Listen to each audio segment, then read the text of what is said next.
At dawn, the sun rose over quiet streets that should have been alive. Doors stood open. Breakfast sat cold on tables. Children's shoes waited by front steps that would never feel footsteps again. An entire American town was there one night and gone the next morning.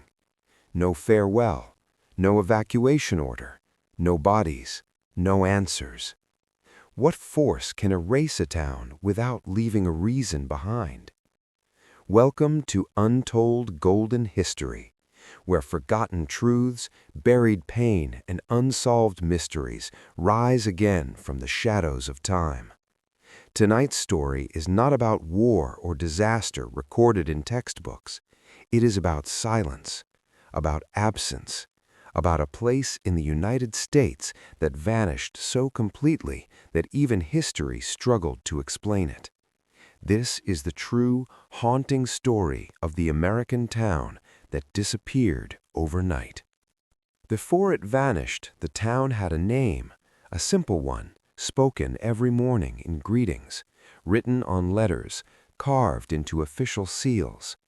For decades, it lived quietly in the American landscape, tucked between rail lines and open land, not famous, not rich, but alive.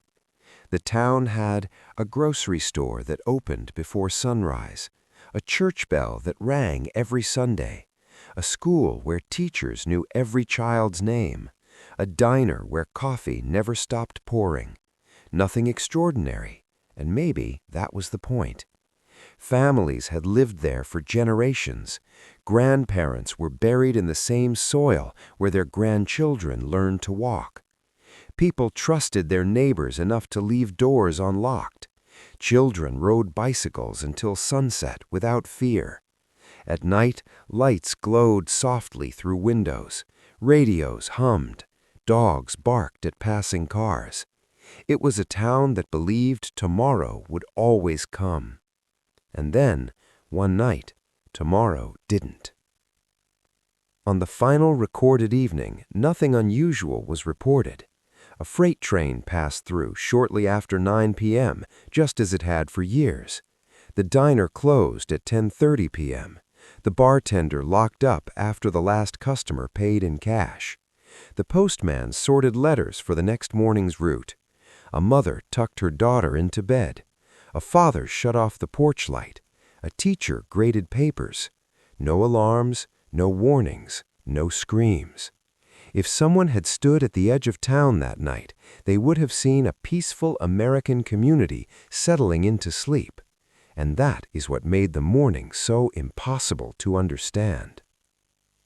The first outsider arrived shortly after sunrise. A delivery driver pulled into town expecting the usual routine, unloading crates, exchanging greetings, grabbing coffee. Instead, he found silence. The diner door was unlocked. Inside, chairs were pushed in neatly. A pot of coffee had burned dry on the warmer. Plates sat half-washed in the sink.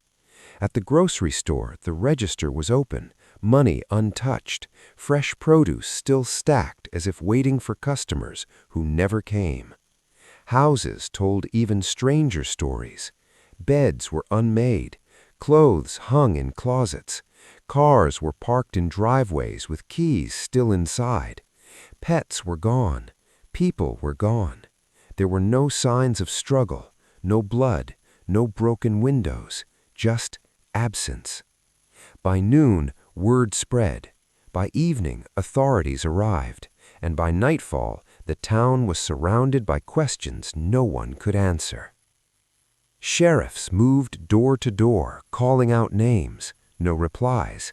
They searched basements, attics, fields, wells. Nothing. No mass graves. No evidence of violence.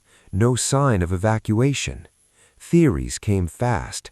Had there been a secret government relocation? No records existed. A chemical leak? Tests showed nothing lethal. A cult disappearance? No history of religious extremism. Natural disaster? No damage, no warnings. Even the animals that should have reacted to danger showed no sign of panic. It was as if the townspeople had simply stepped out of existence, and that possibility terrified investigators more than any explanation could have.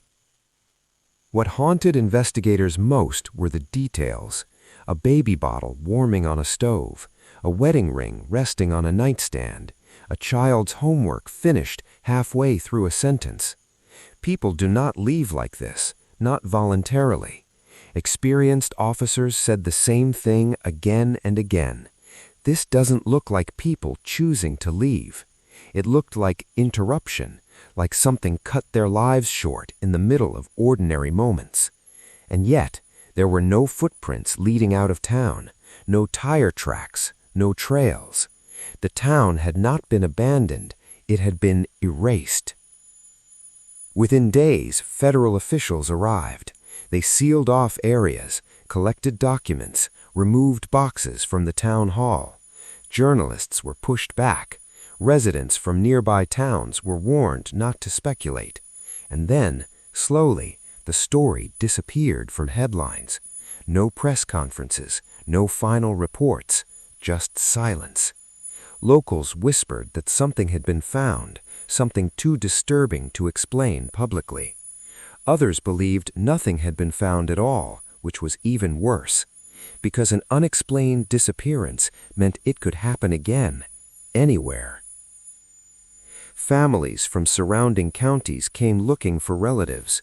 They stood in empty doorways, holding old photographs, calling names that echoed back unanswered. Some refused to leave, some waited for days, some waited for years. Without bodies, there were no funerals. Without proof, no closure. Children grew up without knowing what happened to parents. Spouses lived suspended between hope and grief. The town was gone, but the pain stayed. Over the years, explanations emerged, each collapsing under scrutiny. Mass relocation? Why leave everything behind? Military experiment? Why no documentation decades later? Environmental disaster? Why were no toxins found? Criminal action? How could hundreds vanish without evidence? Every theory answered one question and created 10 more. And so the town remained a blank space in American history, a story told in whispers, not textbooks. Today, nature has reclaimed the streets. Trees grow through living room floors, vines wrap around school desks, paint peels from walls that once held family photos. If you stand there now, you can still feel it, the weight of unfinished lives. Wind moves through open windows like breath. Doors creak softly as if someone is about to return, but no one ever does. The vanished town forces a question we avoid. How fragile is normal life? One night, everything existed. The next morning, nothing did. History teaches us about wars and disasters, but stories like this remind us that sometimes there is no lesson, only mystery, only loss, only silence. Before the disappearance became a mystery, before investigators and theories, there were lives. Ordinary, fragile, deeply human lives. Old photographs later recovered from abandoned homes showed birthday parties, church picnics, high school graduations, smiling faces frozen in time, unaware that they would soon become ghosts in history. One photograph showed a little boy standing proudly beside a handmade wooden cart, his father's arm resting on his shoulder. On the back of the photo, written in blue ink, were the words, "Summer Fair, 19... That summer fair never happened again." Neighbors remembered the town as unremarkable in the way only safe places can be. People argued over fence lines, complained about taxes, worried about harvests and bills. Nothing suggested doom. And that is why the disappearance felt like betrayal, as if reality itself had broken a promise. The town's school became one of the most unsettling locations for investigators. Chalk remained on blackboards. Lunch trays sat stacked in the cafeteria. Backpacks hung on hooks labeled with children's names. Attendance records showed students marked present the day before. Teachers' notes lay unfinished on desks, sentences trailing off mid-thought. Experts who examined the site later said something chilling. It feels like time stopped here, but only for people. The building itself remained intact, untouched by violence or weather, yet every child who should have filled those classrooms had vanished. For parents who came searching, the school was unbearable. Shoes left beneath desks, jackets still hanging, evidence of childhood frozen in place. Some mothers collapsed crying, some fathers punched walls, some simply stood still, unable to accept what their eyes confirmed. The town's church stood at the center of town, its white steeple visible from nearly every street. Inside, hymn books were neatly arranged, candles burned down to wax puddles. A sermon outline rested on the pulpit, unfinished. The final sermon topic was written clearly: faith during uncertain times. For many, that detail felt cruel. Investigators found no signs of mass gathering, no evidence of ritual or cult behavior. Communion wine remained untouched, donation boxes still held cash. Faith leaders from nearby towns arrived to pray, but even they struggled. How does a community vanish without even a goodbye to God? One pastor asked. No one answered. Weeks after the discovery, authorities released their first official report. It was thin, careful, avoidant. It confirmed no signs of violence, no environmental toxins, no evacuation orders, no criminal evidence. What it did not confirm was more important: no cause, no timeline, no suspects. The report ended with a phrase that haunted readers: the disappearance remains unexplained at this time. At this time implied answers might come. They never did. As months passed without progress, theories grew more disturbing. Some suggested a classified government experiment, citing nearby military installations and unmarked vehicles seen weeks before the disappearance. Others pointed to Cold War paranoia, claiming the town had been relocated secretly due to perceived security threats. But former officials denied everything: no budgets, no transport records, no resettlement data. Then came the theory that frightened even skeptics. What if the town hadn't been moved, but removed? A few people claimed they had noticed strange things before the disappearance. A farmer living miles away reported a low humming sound the night before, like electricity vibrating through the ground. Another resident from a nearby county swore the sky glowed faintly, briefly, just after midnight. No one could prove these accounts, but they couldn't fully dismiss them either. Scientists said natural phenomena could explain such events. Still, one question remained unanswered. If something extraordinary happened, why only this town? One detail disturbed investigators deeply. The town's pets, dogs, cats, even livestock, were missing too. Animals typically flee danger or remain behind. Here, they vanished along with humans. Tracking dogs brought in to search the area refused to enter certain streets. Handlers reported unusual behavior: whining, freezing, pulling away. Animals sense what humans cannot, and whatever they sensed here, they feared. National media descended quickly. Headlines asked, "Where did they go? America's missing town. The disappearance no one can explain." Talk shows speculated wildly. Then, almost abruptly, coverage stopped. Producers received warnings. Editors were advised to redirect focus. Some journalists claimed they were quietly threatened with loss of access. The story faded, not because it was solved, but because it was inconvenient. And in silence, fear grew. Years passed. Legal battles began over inheritance, property, and death certificates. Courts struggled. How do you declare someone dead without evidence? Some families fought to keep loved ones legally alive, hoping one day they might return. Others needed closure to survive. One woman waited 30 years before agreeing to declare her husband deceased. She kept his coat by the door the entire time. Urban explorers and historians who later visited the site described overwhelming sensations: oppressive silence, sudden headaches, a sense of being watched. Equipment malfunctioned, cameras failed, compasses spun. Skeptics dismissed these as imagination, but even skeptics admitted something felt wrong. One researcher said, "It doesn't feel abandoned, it feels avoided." Over time, the town's name disappeared from maps. Road signs were removed, references quietly deleted. Children grew up nearby, never knowing a community had once existed there. It was as if someone wanted the town forgotten. But memory is stubborn, and mysteries refuse to stay buried. Historians agree on one thing: no other American town has vanished so completely, so cleanly, without explanation. Wars leave ruins, disasters leave debris, crimes leave evidence. This left nothing, and that absence became the loudest clue of all. Nearly a decade after the disappearance, a quiet discovery reignited fear.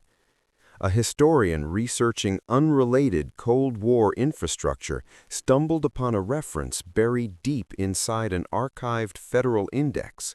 It wasn't a report, just a code, a location marker, and a date. The date matched the night the town vanished. The file itself was missing, stamped redacted, classification level above standard clearance. There was no explanation why a small rural town would appear in classified federal indexing systems at all. When the historian requested access, the response was immediate and chilling. This material does not exist. But records showed it once did, and that meant someone had erased more than just people. Shortly after the historian's discovery, a retired government contractor gave a brief, anonymous interview to a regional journalist. He did not name the town, he did not describe events directly, but his words carried weight.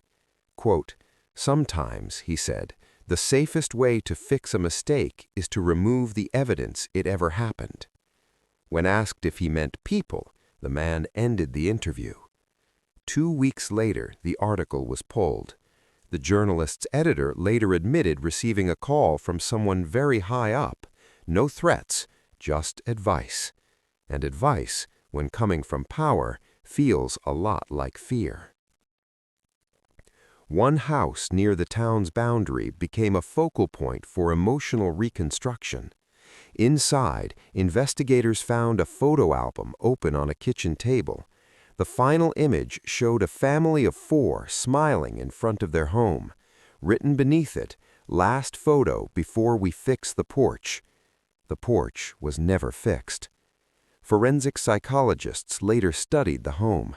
They found no signs of panic, but something else: order.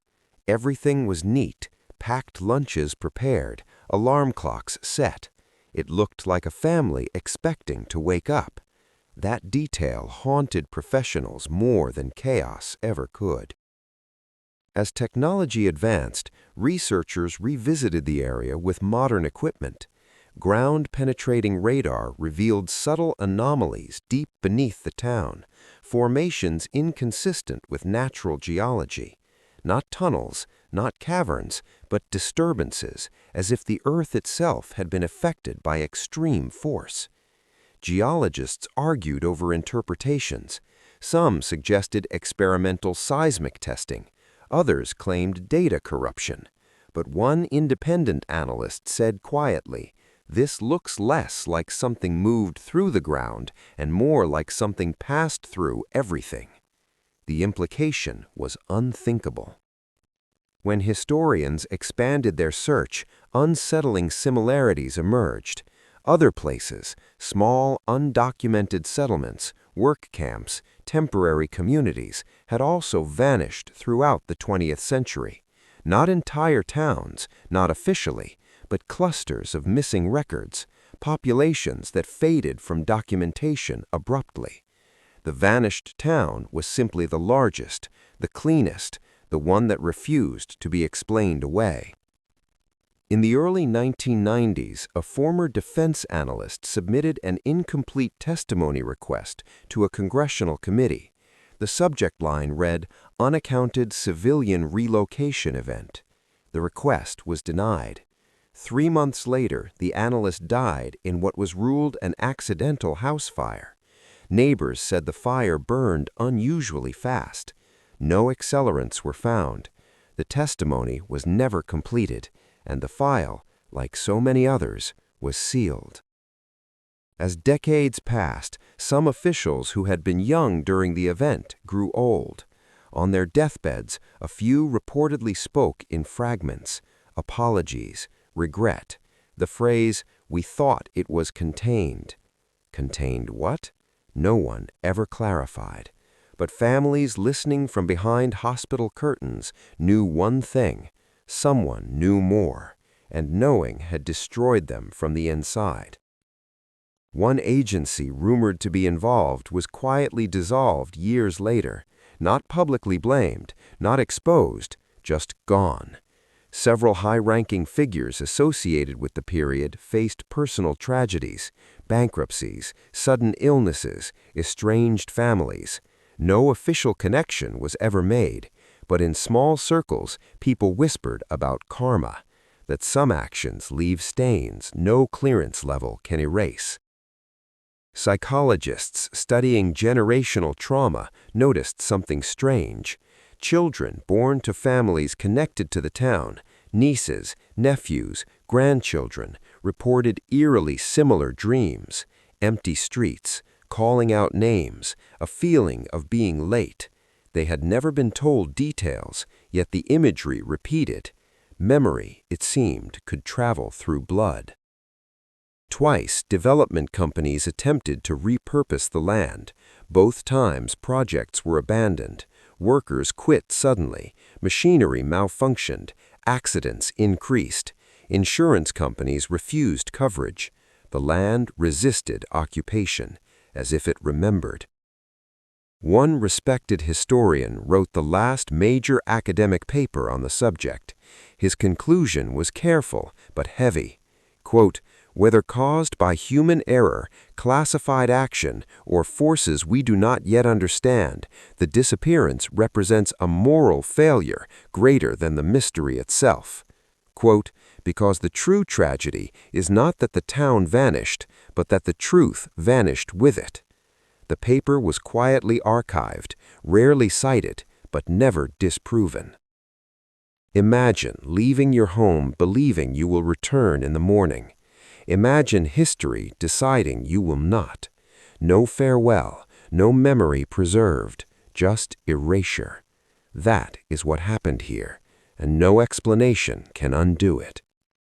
What made the disappearance so unbearable was not chaos, but control. Investigators reviewing the scene years later reached a disturbing consensus. Whatever happened was organized. People had not run, they had not fought, they had not resisted. Beds were slept in, meals were prepared, plans for the next day were made. Cruelty does not always arrive with violence. Sometimes it arrives with efficiency, and efficiency leaves no room for survival. A reconstructed timeline focused on a single house near the railway. A lamp was found still switched on, curtains drawn halfway. Forensic light analysis suggested it had been on all night.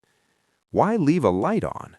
Psychologists theorized someone may have been awake, waiting, listening. Perhaps one person sensed something was wrong but had no language for the danger. That single burning lamp became symbolic, a quiet act of human awareness against an unstoppable force, a last witness who could never speak. Children's rooms told the hardest stories. A toy train frozen mid-track, crayons scattered around unfinished drawings, a note written in uneven letters, "Mom said tomorrow we go fishing." Tomorrow never came. There were no signs of fear, no packed bags, no hurried goodbyes, only innocence, paused forever. For investigators with families of their own, these rooms ended careers. Some resigned, some drank, some never returned to law enforcement. Because no training prepares you for proof that innocence can be erased without warning. After federal involvement intensified, something else vanished: conversation. People in nearby towns stopped talking about it, not because they forgot, but because they were afraid. Rumors spread of phone calls received late at night, of strangers asking questions too calmly, of files requested and never returned. Silence became a survival instinct, and silence is how history gets buried alive. One former county clerk refused to let the town disappear completely. He kept copies of birth records, property deeds, marriage licenses, documents scheduled for disposal. He said, "If the people are gone, at least their names shouldn't be." Years later, his house was burglarized. Nothing valuable taken, only the files. When asked why he didn't keep backups, he answered simply, "I didn't think I'd need to protect memory." That realization broke him. Decades after the event, hope emerged from an unlikely place. A digitization project uncovered an audio reel mislabeled in a state archive. The recording contained radio chatter from the night of the disappearance, mostly static, fragments of routine communication. Then, one anomaly, a voice faint but clear. 311, this is not evacuation protocol. Repeat, this is not. The transmission cut off abruptly. No location marker, no follow-up. But it proved something critical. Someone knew it was wrong, and someone tried to say so. For families still searching, the recording reopened wounds, but it also ignited resolve. If someone tried to stop it, then the event wasn't fate, it was a choice, and choices can be judged. Support groups formed, petitions filed, freedom of information requests surged. The system resisted, but pressure cracked doors once sealed shut. A single declassified memo surfaced, heavily redacted but undeniable.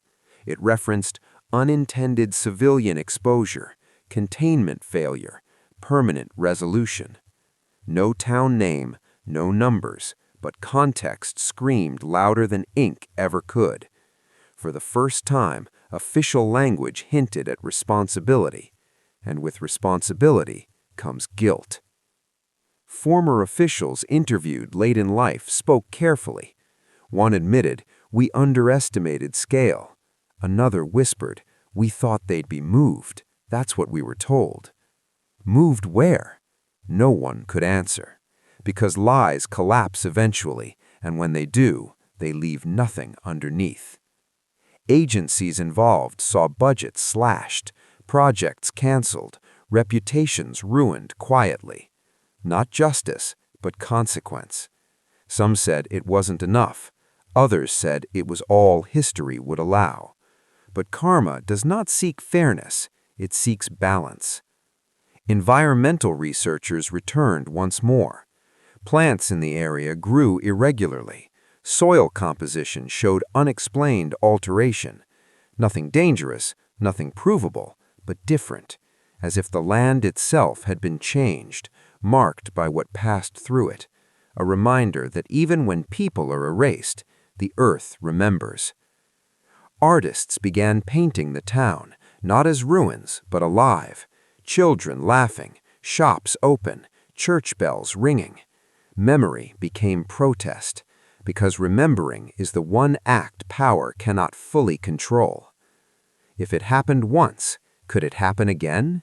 That question haunts every researcher, every family, every reader of this story. History does not repeat exactly, but it echoes, and echoes grow louder when ignored. We may never know the full story, names removed, files destroyed, witnesses gone, but fragments remain. Enough to tell us this: the town did not disappear because it was small, it disappeared because it was vulnerable, and vulnerability in the wrong hands becomes permission. Hope does not arrive loudly. It arrives quietly, when people are too tired to keep believing, yet too human to stop. For the families of the vanished town, hope survived in small rituals: a plate set at dinner, a porch light left on, a birthday candle lit for someone who never came home. Psychologists later said this wasn't denial, it was resistance. To give up hope would mean accepting that erasure was final, and they were not ready to surrender memory. Nearly 50 years after the disappearance, an elderly woman living 3 states away contacted a historian. She claimed that as a child, she remembered a night her parents whispered a name, the name of the vanished town. They never explained why. Years later, as an adult, she searched maps and found nothing. When she finally saw a photograph of the empty streets decades later, she recognized it instantly. "I've seen this place before," she said, "in my dreams." Memory, it seemed, had been passed down like a warning. One theory gained traction quietly. What if not everyone was there that night? What if some people were away, traveling, hospitalized, visiting relatives? Records showed a handful of residents were officially out of town during the disappearance. They returned to find no home, no neighbors, no explanation. They were not witnesses, they were survivors, and survival carried its own cruelty. Those who survived by accident struggled with unbearable guilt. Why them? Why not their children, their spouses, their parents? One man said, "I didn't escape, I was spared, and I don't know why." Many changed names, moved far away, refused interviews. Living felt like betrayal. Among recovered documents was a sealed envelope addressed to a government office. Inside, a handwritten letter, never mailed. It read, "If you're reading this, something went wrong. We were told it was safe. We were wrong."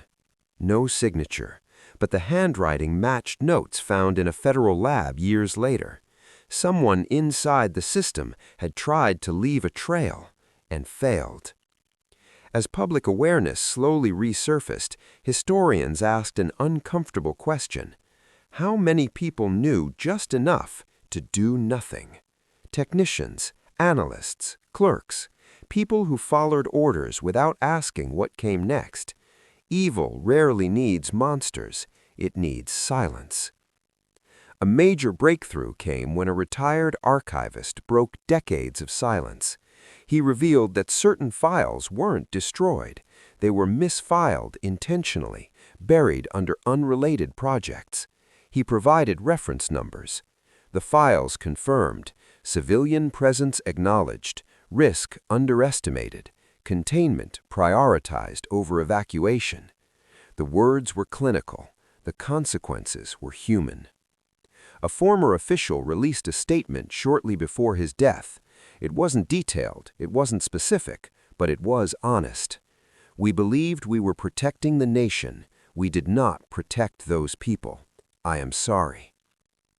For families, the apology was both relief and agony, because it confirmed what they feared and proved the truth had always been possible. No trials followed, no convictions. Statutes expired, evidence faded. Justice did not arrive wearing robes, it arrived quietly, through exposure, shame, and legacy.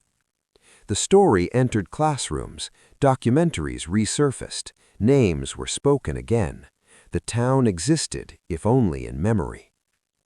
Karma is not punishment, it is understanding. The realization, too late, that choices ripple outward beyond control. Those involved carried that realization to their graves, and history carried their actions forward. In an age of surveillance, power, and secrecy, the vanished town is a warning, not about monsters, but about systems. When efficiency outruns empathy, when silence feels safer than truth, innocence becomes collateral. The story nears its end, but the mystery does not, because the final chapter is not about answers, it is about responsibility, about remembering those who never got the chance to be remembered. Those who visited the land in later years often describe the same instinct. They walked slowly, as if afraid of interrupting something. The streets were cracked now, grass pushed through asphalt where children once rode bicycles. Houses leaned slightly, tired of waiting. But the layout remained intact, as if the town still expected its people to return. One historian said quietly, "It feels like a pause button was pressed and never released. Not destroyed, not abandoned, just unfinished." At a small, unofficial memorial gathering decades later, families gathered at the edge of the land. There were no gravestones, no bodies to bury. So they read names, one by one. Children, parents, elders. Some names echoed into open fields, others broke mid-syllable as voices failed. But every name mattered, because saying a name is the simplest way to fight erasure. With time, one truth became impossible to deny. The town did not vanish because it was invisible. It vanished because it was seen and deemed acceptable to lose. That realization changed everything. It reframed the mystery not as an unsolvable puzzle, but as a human decision hidden behind layers of power. Not fate, not accident, choice. Modern historians now agree on one point, even without full documentation. This was not a natural disappearance, and it was not random. It was the result of action followed by silence. History may never expose every name responsible, but it no longer doubts responsibility exists. That acceptance is the closest thing to truth some stories ever receive. The children of the town never grew old. They never learned the truth, never forgave, never forgot, because forgetting requires time they were never given. Their innocence remains preserved not in ruins, but in memory, and memory, when carried forward, becomes legacy. Hope does not mean answers. Hope means refusal to let silence win. Today, the story of the vanished town is taught, shared, spoken aloud, not as entertainment, but as warning, because awareness is the only defense history gives us. The moral weight we carry. Every generation inherits unfinished stories. What we do with them defines us. We can ignore them, or we can remember. We can accept silence, or we can question it. The vanished town asks only one thing of us: do not look away. At sunset, the land grows quiet again. Wind moves through broken windows. Light fades across empty streets.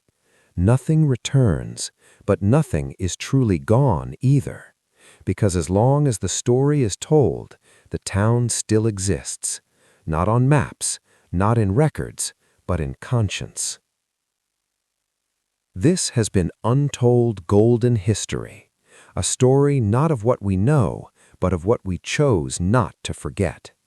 Some mysteries are never solved, but some truths are felt, and this is one of them. If stories like this must never be forgotten, stay with Untold Golden History. Follow, subscribe, and be part of the truth history tried to erase.